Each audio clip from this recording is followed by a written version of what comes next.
and join the fun, and let's get started talking about the library in your classroom. I'm sure you all have one, and it always poses challenges for all of us. And I've got some great tricks that I'm going to share with you that some of you may already be doing in your classroom. And if you have tips about the classroom library, please feel free to share those with all of us and everyone all around the world in the comments below. We'd love to hear from you. I love going back and looking at all the comments after I finish broadcasting. It always is so touching to me to read all of your heartfelt comments and your encouragement about these live Facebook broadcasts that are so cool that I can actually talk with you now on Facebook Live instead of just at you.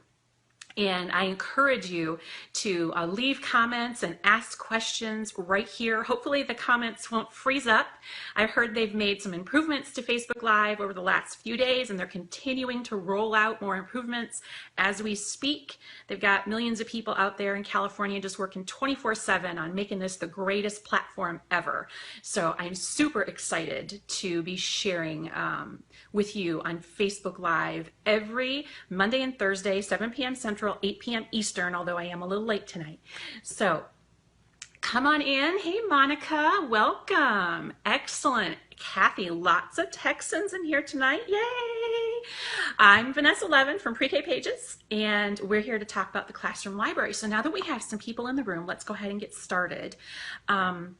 I wanted to let you know that the classroom library, whatever you have set up in your classroom for your kids to read and look at books, whatever that is, it can be challenging. So if you have challenges with your classroom library, I want you to post those in the comments below. And the reason I chose this topic to talk about tonight is because whenever I post pictures of the centers in my classroom, I always get people who say it doesn't look like that. It could never look like that. It would look like that for 20 seconds. And you know what? They have a point. It can be a very messy place in the classroom. Well, all your centers can. Your whole classroom can, because it's filled with little kids, right? Hey, Australia, yay! Oh, Detroit. I'm a fellow Michigander, yay! How do you keep the books organized? Asked Chelsea. Yay! I love that question. That is what I'm all about. It can be done in a pre-K classroom. When I say pre-K, I'm talking about fours. I don't know about 3-year-olds. You might need to take it down a couple of notch. Oh, kids not being interested in the books and just ripping them. Yay, Chelsea, you are in the right place. Excellent. I'm going to be talking about all of those things tonight. And you're right, those are big challenges. I also have a whole blog post about this at Pre-K Pages where all this information lives. So if you're just joining us, you can catch that link here in the comments. And you can visit that at your convenience. And of course, those of you who are just joining us live, you can always go back, and when I'm done broadcasting tonight, this recording will live here at the Pre-K Pages Facebook page for you to watch at your convenience. So without further ado, Chelsea asked, how do you keep the books organized? And it's very simple. So I'm going to be sharing with you, you can see pictures of all the whole center at the link that's being shared in the comments, but so I have a bin, I separate all my books by bins. And so this particular bin that I have is Eric Carle. All the books in this box are by Eric Carle, and I just put them by author. Now, other boxes have topics like all books about colors, all books about shapes, books about animals, classic books. I'm looking at them right now. Books about numbers, books about the alphabet, nursery rhyme books, transportation books, whatever you have. I sort them by kind of category at the preschool level. And then on each book, in the bottom left-hand corner, I'm terrible. My husband will agree with me on this. I'm terrible with left and right. That's because I didn't have enough crossing the midline exercise when I was a child. On the bottom left of the book, I'm also looking at a backwards screen, so that's my excuse, right? I put a sticker, okay? Are you with me so far? Does it have to be a fancy sticker with a picture of Eric Carle or a picture of a hungry caterpillar? Absolutely not. Do you see this sticker? This is a sticker dot from the, what do you call it, office supply store, okay? And I wrote the letter E on it for Eric. Okay, and then I stuck it on the bottom corner of the book, and then I put packing tape over it, because you know what will happen if you put stickers on books and you give them to little kids, right? They will just do what? Yay! This is the sticker picking center. So I packing tape it over, and this serves two purposes. It serves to reinforce the corner of the book that most often wears out first. And as the daughter of a former librarian and a former librarian myself, we can attest that this is the place where your books will start to fall apart first. So you're labeling each of your books with a sticker and some kind of symbol, okay? And in this case, all the books in this bin are by Eric Carle, so I put the letter E. Do they have to recognize letters in order to use this system? Absolutely not, but it could help. So the books in this box have the letter E on it, and I used this bright green sticker because it's what I had. Packing taped them all on. So now you see all these books that I have that go in my Eric Carle bin. They all have the letter E at the bottom. Okay? And then, and I'm going to hold this tub up, and it's kind of full, so bear with me here. And then on the end of the tub, can you see that? The tub has the letter E as well. Okay, so when kids go to the classroom library and they see all the tubs, this is a little awkward, right? They see all the tubs that you have, and you can have them organized on shelves. I used to have them on the floor under a chalkboard, you know, whatever works for you. But they're all in tubs like this, and then they take out the book and they see this letter on the front, and they see that that letter matches that. So they can take the book out and they can read it, and then when they're done, they know exactly where it goes, so they know how to put it away quickly and easily. So you can put any kind of stickers that you want on your books, as long as all the books in the same bin have the same sticker, and then you also have a label. I've also used a picture of the author before to kind of let them understand what an author is, and I put that sticker on that label as well. Okay, so we're talking about the classroom library and making it. Chelsea has asked, how do we make it so that kids can independently find the books and use the classroom library? And that's what I do. I put the stickers on the books and I packing tape them on, and then I put that label on the box. The kids know where to put the books. Now, I'm picking this topic tonight because so many people tell me that, you know, their center could never look like that. It's, you know, it's never neat. The kids would never put the books away. Well, the secret is that you have to set the kids up for success. So at the beginning of the year, my books are all labeled. I don't have all the books out at the beginning of the year, maybe just a couple of tubs, you know, to get them started. And then I will model this with the kids, and we will practice getting books out of the correct tub and putting them back into the correct tubs until they have it down. And of course, it's going to take some kids very little time to learn this system, and some kids will learn it really quickly.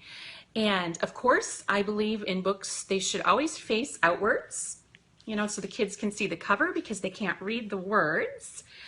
Yes, my books are organized by theme at the preschool level. Yes, and there's a link in the comments to the blog post that I've written where it has all of this information that you can go back and read at your convenience. So I do have them by theme. This particular tub that I chose tonight just happened to have all the Eric Carle books in it, and so I have books, you know, tubs of books about animals, tubs of books about colors, shapes, numbers, letters, transportation, whatever you have. But I happen to own like every Eric Carle book ever, so I have a tub of those. So if you're having connectivity issues, so if I'm freezing up for you, if you're seeing a pixelated screen, refresh your browser or try another browser and come back, because the connectivity issues will be on your end. And sometimes I have connectivity issues of my own, and I might freeze up for you as well. And that's something Facebook is aware of, and they're working on fixing those kind of glitches. But it's all going to be, I didn't see that thing that you held up. Okay. My husband's here helping me because my comments have frozen up again.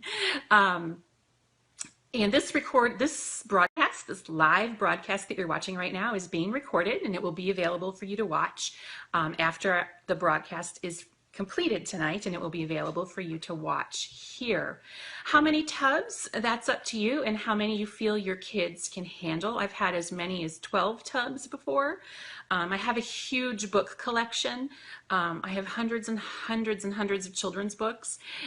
So it's really up to you. I mean, you could start off at the beginning of the year with 2 or 3 tubs, and then work your way up. And then I've had, like I said, as many as 12 tubs in my center. How to protect books from kids. Well, we don't want to protect the books. We want kids to learn how to respect the books. Yes. So now I'm going to get to Chelsea's other question, so now I've talked about how to organize the books, right, that you have in your classroom library so that kids can find them and put them back, okay? And this takes a couple weeks at the beginning of the year to set up this system. And I truly believe that we should have, I think the research shows that there should be about 5 or maybe 6 books in the classroom library per child. So I love those forward-facing shelves, you know, those ones you always see in the preschool classrooms. That's great. They hold like maybe 20 books. And if you have, you know, a small, I'm sorry, there's like mosquitoes flying around me. We're outside. If you have like 20 kids, you know, that's fine. But there's always, like, you have one copy and no David, and everyone wants it, right? And then they start fighting. So what I do is I have multiple copies of certain books that I know are high interest, like No David, the Pigeon books by Mo Willems. I have multiple copies of those. Any book that I know is super high interest, I'll have a few copies of those so that they don't fight. Chicka Chicka Boom Boom is always one. Any book that you read to them is going to be their favorite, and they're all going to want to read, especially when you're reading with expression and enthusiasm and you're giving voices to the characters. They want to emulate that. They want to be the teacher, right? So they're going to want to read those books. So I try to have multiple copies available in the classroom library for the kids of high interest books that I've read to them. And I'm not talking like 10, you know, a couple. And then I try to have 5 to 6 books per child in the classroom library. And I don't mean assigned to them, but just as the total number of books that I have out there. Now, I always have way more than that number, but it gives them the opportunity to select the book they want. Because if we're creating motivation to read for little kids, you know, they're not all innately born with this motivation to read. But if we want to motivate them to read, they have to be able to make a choice, and they have to make a choice of a book that they want to read. And they're going to want to read the popular books that you've read to them that they're familiar with. So that's why I have multiple copies of those. So if you're having connectivity issues, and I see that we're having those issues right now, stay with us. And we will come right back as soon as that clears up. And then on the replay that you see here, they usually smooth that out, which is a great feature of Facebook Live. And we are so excited to be coming at you from Facebook Live today. So back to the questions. Magazine boxes. I wouldn't use magazine boxes in preschool for your classroom library, because then they can only see the spine of the book, and little kids can't read. And they choose the books by the cover. Okay, so they see the cover of the book, and that's how they choose it, because they recognize it as one that they are familiar with, either from reading with you or reading with their parents or a caregiver. So that's how they choose their books. So if we put them in a magazine box, they can only see the spine, and then it becomes just not You know, it's not something they're going to gravitate towards, you know, because you've got, in competition with your classroom library, you've got your dramatic play center, you've got your block center, and those are big, bright, hands-on, colorful, bold places. So we have to make the library a colorful place too, an attractive and organized place that they will want to come to. So there's also an issue with the classroom library, and it relates to stamina with kids. That we know they have a very, very short attention span. Would you agree? Yes, they have short attention spans. Little kids in pre-K at the age of 4 have very short attention spans. And so if they go to the classroom library and they're looking for a book, so if they're going there, they usually have a book in mind that they want to read. You know, they don't just say, oh, I'm going to go over there. They have a book in mind that they want to read. And when they get to the classroom library, if they can't immediately locate it, what do? Yep, they bounce. They're out of there because they don't have any stamina. They're not going to sit there and pick through every single book until they find the one they want. They might flip through a few and go, I can't find it. Or they might flip through a few and then go, I'm going over to the block center because I know where everything is there. So they don't have a lot of stamina. So the way we're going to help that, we're going to support that and create a way for them to easily and quickly find the books they want to read. Because if they can quickly find a book they want to read, then they become engaged. And when they're engaged, they learn more. There's more motivation to read. So that's why we have all the books in the classroom library organized in tubs at the preschool level by theme and whatever themes you want to have. Now, there is a link in the comments to my classroom library blog post that lists the themes that I use, but you use whatever themes work for you. I've used, you know, alphabet, numbers, colors, shapes, books about animals, transportation. This particular book box that I'm using as an example here is Eric Carle books, because of course he's a very, very prolific and famous children's author. So will this work for 2- and 3-year-olds? I wouldn't recommend it. Definitely not for a 2-year-old. For 2- and 3-year-olds, it's more about exploration. And in those cases, you would want to have all the books displayed front facing on one of those little library display cases, you know what I'm talking about, where there's like 20 books that all face out.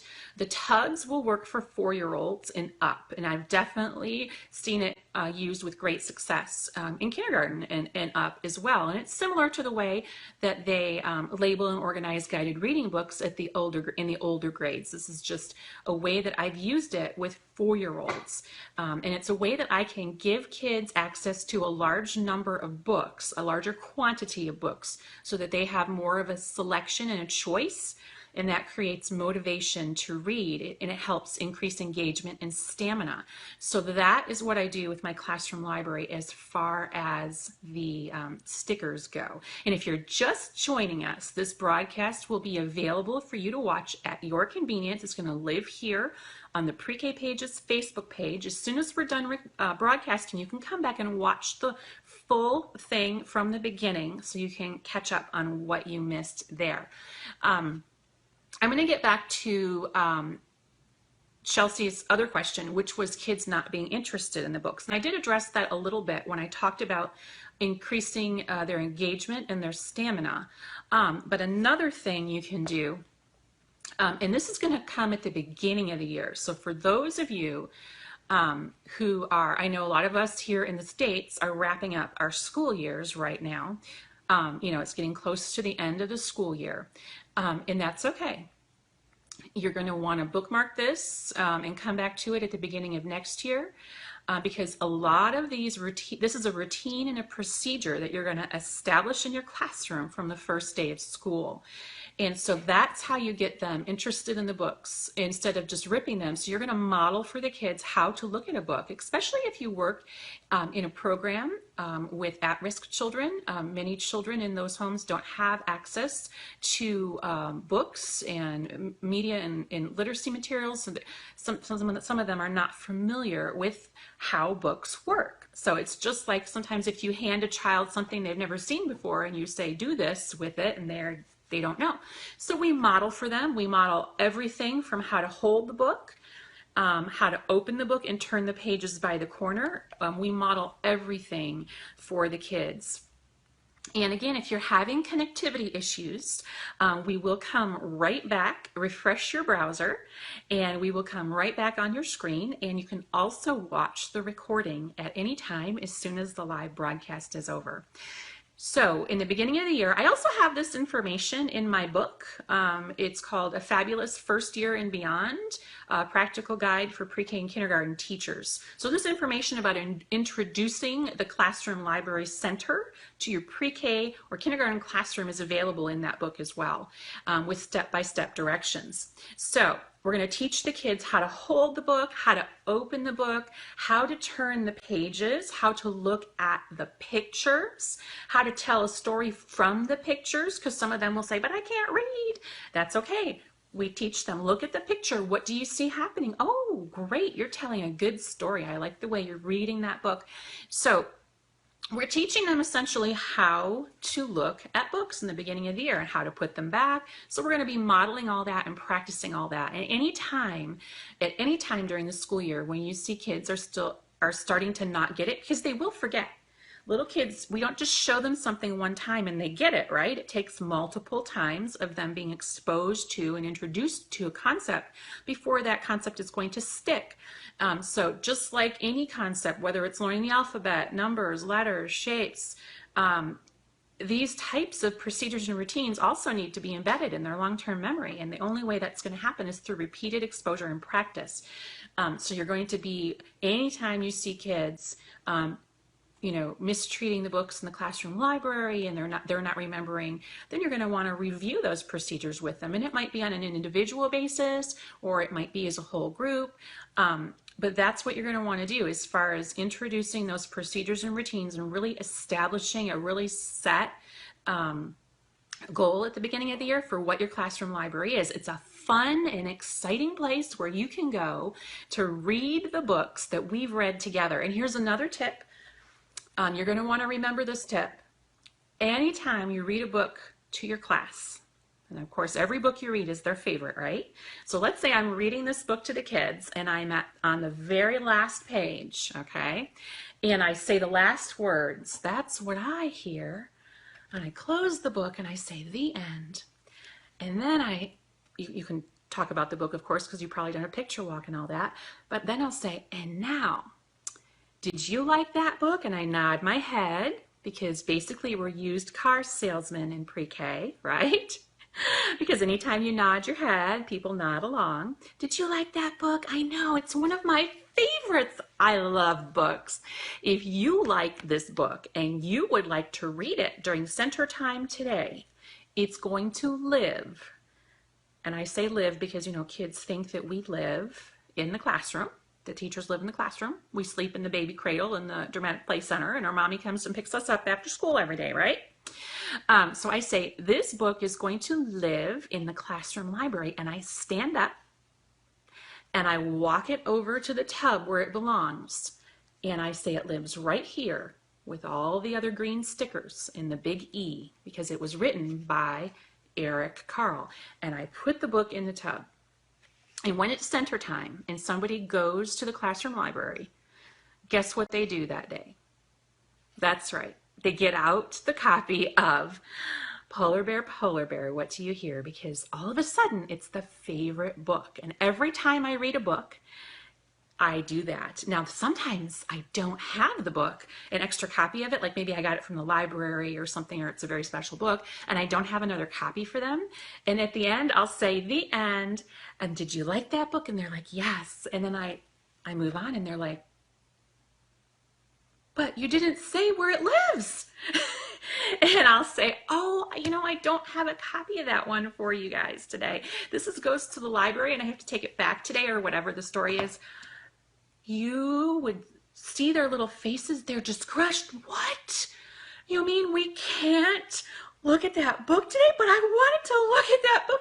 They're crushed. So that's kind of how I have created this giant, massive collection of children's books because I can't possibly let them down and tell them I don't have multiple copies. Could I? How could I? So that is basically, they just get so excited about, you'll hear kids planning, oh, I bet she's going to put that book in the classroom library when she's done. I bet she is, and I bet it goes where that sticker shows right there. They're so observant and astute. It's just hilarious. So we talked a little bit about how I organize the books in my classroom library and the strategies that I use to get children to be able to find the books they want to read and put the books back. And I've talked about how I model to teach them how to handle and care for the books. I do it in much the same way that I teach them how to care for and handle the baby dolls in the Dramatic Play Center. I hold the baby, I say, oh, the baby she needs to be rocked, and she needs to be fed, and she needs to be changed, and she needs to have a book read to her. I do the same thing with books. Oh, books are so special. They're my favorite thing. And they need to be treated with respect, and we need to turn the pages gently or we'll rip them and we won't have any more to read. And that would make me so sad because books are so special. Stuff like that. So we talked about that, and now I want to talk about like the secret sauce. Like, what do I do to get them really wanting to go there? And I think we have some questions. Let me just refresh. Change out the books weekly? That's a good question. Do I change out the books weekly? My book tubs live in my classroom library all year long, but I do have some books that I change out every couple of weeks. I feel like kids, when they make a connection with a book, it's a very special connection. And to have them make that connection with the book and then take it away from them by changing out the books too often can be disruptive to them. So if, for example, I have a book out there, a transportation book, because we're learning about transportation or whatever, and like Good Night Construction Site. I mean, oh my gosh, isn't that everyone's favorite book? And then I went and I put it away when the transportation unit was over. Do you know what kind of chaos that would reign in the classroom? I mean, kids would be heartbroken. What? You mean, oh, I'm not going to go there anymore. That's the only book I liked, So I do have some that I change out, usually on that front-facing bookshelf thing, about 20 books that I'll change out every few weeks or a month or whatever. But the other books live in my classroom library all the time. Sorry, there's mosquitoes out here. And I don't ever, like, I would never want to put away any of my Eric Carle books or, Chicka Chicka Boom Boom or anything like that. Cookies Week, No David, anything by Mo Willems, the Pigeon books. I would never want to put those kind of books away from my kids because I've created this bond with them in the books. These books are special to them. Sometimes when I hold up a book that I'm going to read to the kids, and if they've read it before, like with a caregiver or parent, they shout out like this, "That's my book! I know that book." I mean, they're so excited about that connection, and then they want to go to the classroom library and read that because it reminds them of home, something familiar. They just get so excited about these kind of things, and I love their enthusiasm, so I never want to take that away from them. Did we have another question? Use take-home bags? Absolutely, I do use take-home bags in addition to the classroom library. That's a great way to get parents in on the whole reading thing. And it doesn't matter if you, and that's a great idea for a broadcast. I could do a whole broadcast on take-home bags, but it really doesn't matter if you work with affluent families or at-risk families. I think the take-home bag is very, very important because I don't know if any of you out there have noticed this yet. If you've been to this rodeo before, I can say that because I live in Texas. Parents need help in choosing the books that are appropriate for their kids because, quite often they're guided by, whatever they see in the media or online, or maybe the parents just don't have any idea of what is the greatest, kids books out there. And so I feel like one of our jobs as early childhood teachers and as experts in this field is to recommend some of these really great books to parents. And one of the ways I do that is by putting those in these take-home bags. I do have a page on my website, a blog post at prekpages.com, all about take-home bags. I think I call them on my site buddy bags. I like alliterative names. So there's a whole page about that and all the different kinds of bags I have. I think that's a great idea for a broadcast. So whoever brought that up, thank you for the idea. I will consider that for a future broadcast. They're still there. There we are. I told you there might be some connectivity issues, but yay, I can see the comments again. Woo! And if you have any, sorry, now I'm getting error messages on my phone. We will just ignore all that and just pretend that everything is fine, right? Just like when the child throws up in the middle of your classroom during your formal observation. You just keep going. All right. So please, yay, Sherry, please do a broadcast on take-home bags. Yay, great idea. I will do that. Yes, there's a page at Pre-K Pages all about take-home bags, though. Favorite titles for Read Aloud. Ooh, that could be like a marathon broadcast, like 24 hours of Vanessa talking about her favorite books. But really, seriously, my husband Tom is here with me right now. Do you think I have enough books, Tom, to talk for 24 hours straight? Yes, he's not going to get on camera or speak. He's too shy. But yes, I could totally do that. I think I mentioned Goodnight Construction Site. I love anything by Eric Litwin, the author of the first 4 Pete the Cat books and the Nuts series, Mo Willems, the Pigeon series. And then, of course, you've got all your greats like Eric Carle, and oh, I could just go on. I actually have a book tub and I can get it out, and that would be another great idea for a future broadcast. But I call it the classics box, and it's like all of my absolute favorite books, and I put a little C on the sticker on the book. Like this one has the E, I put a C for classic, and I just put like all the like top books in there, like Chicka Chicka Boom Boom, and you know, just like the books that I know are a slam dunk, a home run for all preschool kids. I put those in the box. If you're looking for beginning of the year books, I do have a post at Pre-K Pages with listing all my favorite books for the beginning of the school year. And then I have book lists for every theme, like books about bugs, books about snowmen, books about, you know, all the different themes that you might do during a school year. I do have book lists for those, books about the farm, books about the zoo, all of that. So basically, you can find all my favorites out there at prekpages.com. You can type book list, or you can search by theme, and then you'll see the book list posts there when you click on each of those theme buttons. But yes, I think that would be a great idea to pull out all of the top books. Oh no, not all the stickers are letter coded, not at all. They have, I should have pulled other ones besides the letter E, but some of mine will have a colored sticker here, you know, like this green one, and then inside in the middle I'll put another, like a yellow smiley face or a pink smiley face, just because those stickers are so cheap and easy to get, and they don't cost a lot of money. And so like I might have a box of books where there's a red sticker with the green happy face and, you know, stuff like that. So no, they're not letter coded at all.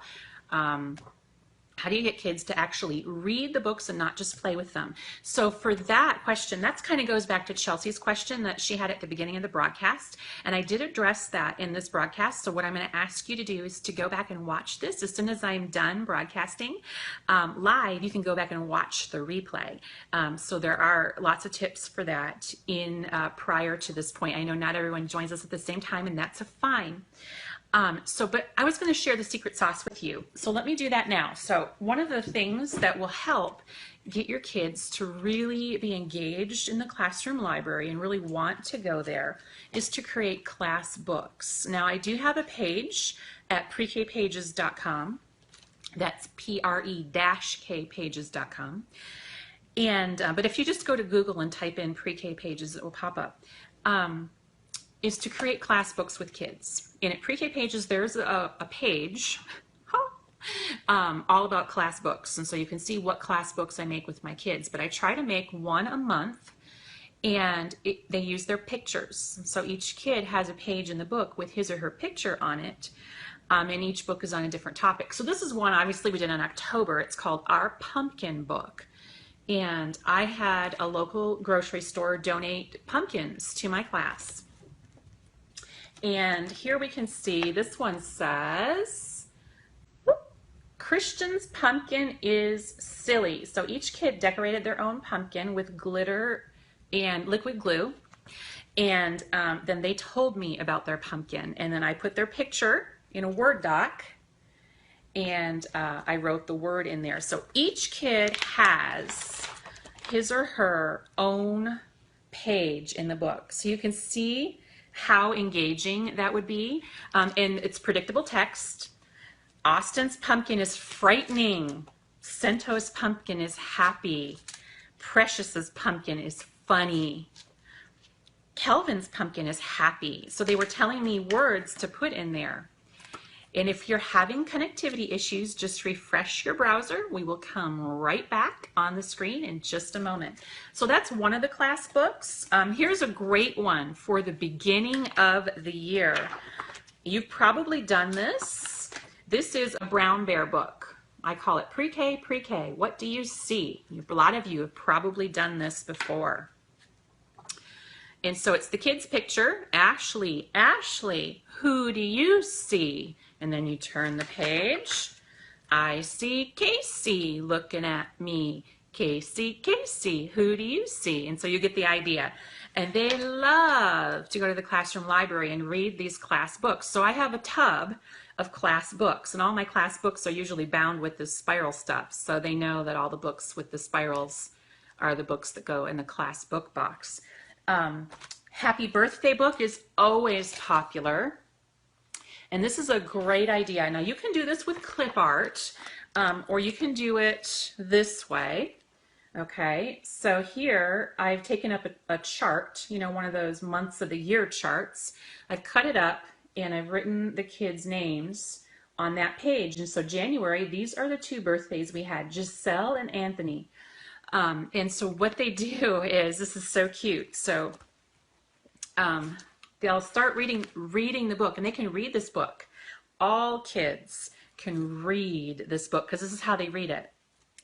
Happy birthday to you. Happy birthday to you. Happy birthday, Giselle and Anthony. Happy birthday to you. Happy birthday to Emily. Happy birthday to Emily. Happy birthday, dear Emily. Happy birthday to you. And they will sit there and sing happy birthday as they read the book to every single kid. Now, I had as many as 22 to 30 kids in my class at a time. So do you know how long it takes to read this book? Let me tell you, they would read this book until the very bitter end because they didn't want to leave any of their friends out. And they would sit there and sing it. And if they got all their friends together and started singing it, then pretty much the whole class was just singing happy birthday for the whole center time. So definitely a fun one that you're going to want to do with your kids. I have a lot of these over at Pre-K Pages. So if you want to go and check them out, go to prekpages.com, and then I think on the literacy tab, you'll find the class books, or I just type class books into the search box that's right there, and the page will come up. This one is by far my personal favorite. You know how the kids give you Valentine cards on Valentine's Day, right? And I save them and I make a class book. So here's the class book. And there's no pictures in this one because the kids identify with their own Valentine card. Every kid knows what Valentine they gave you. So this one is roses are red, violets are blue. Here is the Valentine I got from you, John. So I tell them this is my book and I'm sharing it with them. These are the Valentines they gave me. You could also put a picture of the kid there as well. And so every page is the same text. Roses are red, violets are blue. Here's the Valentine I got from you. Now I know that's not perfect grammar, but that's okay because what we're doing is we're creating motivation to read. So that goes back to those questions from Chelsea and others about how do you get kids to really look at books and not just rip the pages. So using class books is definitely the way to go. Here's a great one. This one is from Dr. Jean. If you're not familiar with Dr. Jean, you must run out as soon as this broadcast is over and go to drjean.org, Dr. Jean. And if you're familiar with her, let me know in the comments here. I love Dr. Jean. My comments have frozen again. But this book is called What's for Breakfast. And I saw Dr. Jean talk about this idea many, many years ago.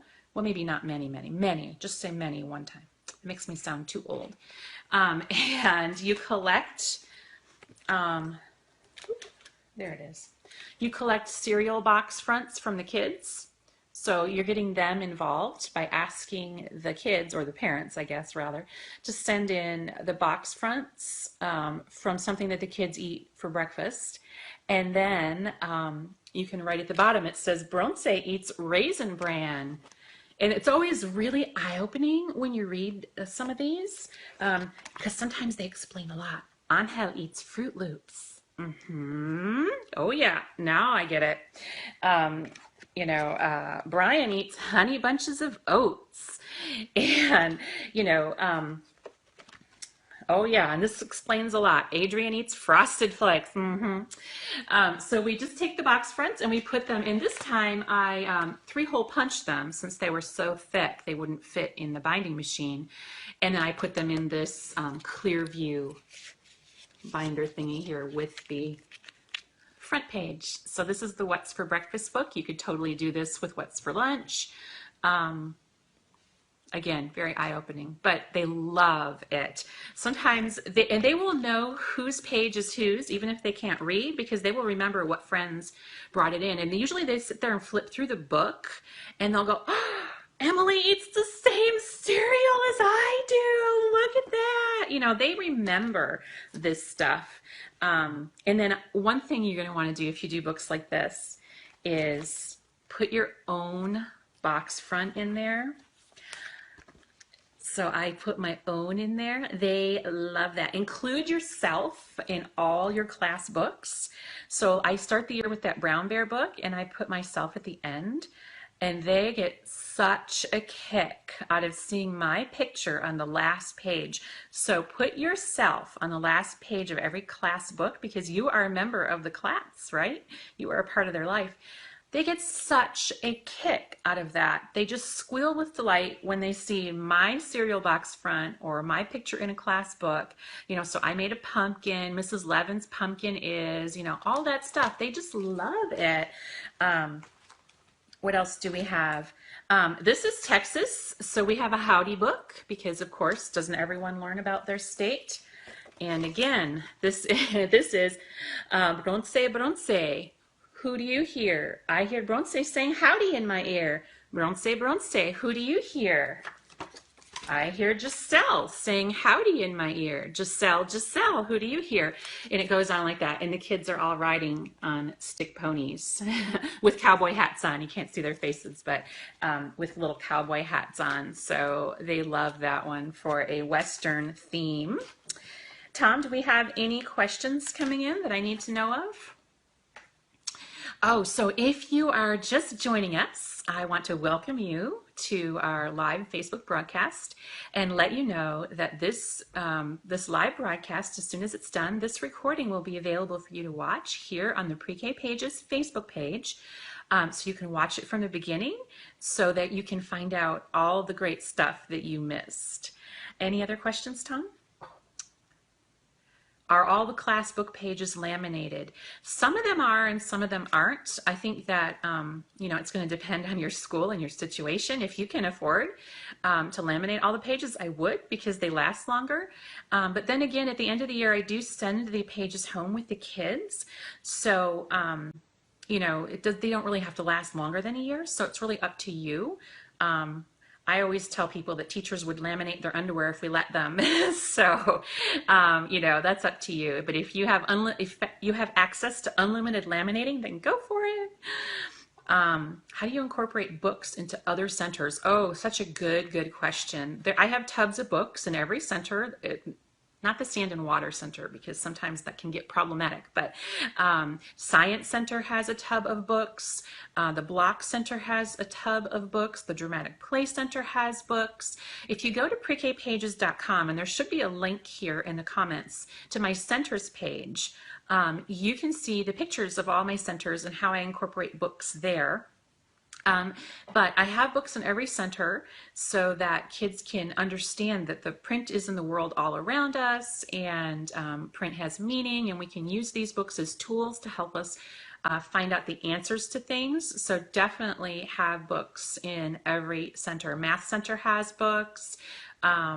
Every center has books. Anything else, Tom? Okay. I want to thank you all for stopping by tonight. I want to let you know that if you would like to receive notifications about new things that are happening at Pre-K Pages, new blog posts that I have, and also I usually send out a link to these recordings, then you're going to want to subscribe to Pre-K Pages, and there should be a link here in the comments to do that. So that's one way that you can keep up to speed with everything that we're doing over at Pre-K Pages, all the great posts. I share 5 to 7 new ideas with you a week, as well as all the great stuff that's going on over at Pre-K Pages and these live broadcasts. So you're going to want to subscribe. And then I did want to tell you that I did determine the topics that we would be talking about during our last broadcast. And by the way, if you've missed, I think I've broadcasted 10 times now. Isn't that exciting? If you missed any of my previous broadcasts on your desktop, when you go to the Pre-K Pages Facebook page, you can go to the videos section on the side of the page, and in there I've made a playlist of all my live broadcasts so you can go back and watch them all. But in my last broadcast I mentioned that I wanted to create topics for each day that I go live so that you'll know what's coming up. So I have decided on certain topics.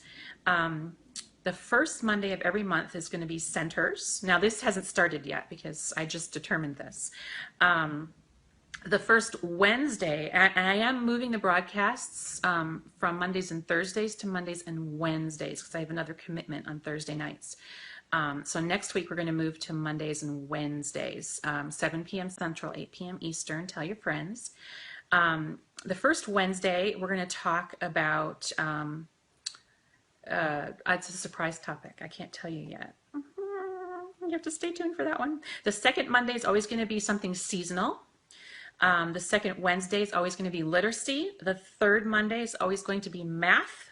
Third Wednesday is science. Fourth Monday is going to be newbies, anybody who's new to Pre-K Pages. So we're going to have a newbies, welcome to newbies, the fourth Monday of every month.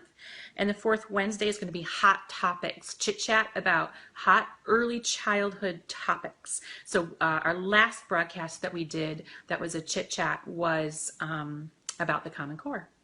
So those are the topics I've determined. If you like those, let me know in the comments. I will post like a schedule, and I will be setting up events on the page so that you can be notified of the next upcoming event, and you can RSVP and receive notifications and all kinds of good stuff like that. So I want to thank you for joining us tonight. I'm Vanessa Levin from Pre-K Pages, coming at you live from Dallas, Texas. And if you're watching the replay, make sure you tell me where you're from in the comments below.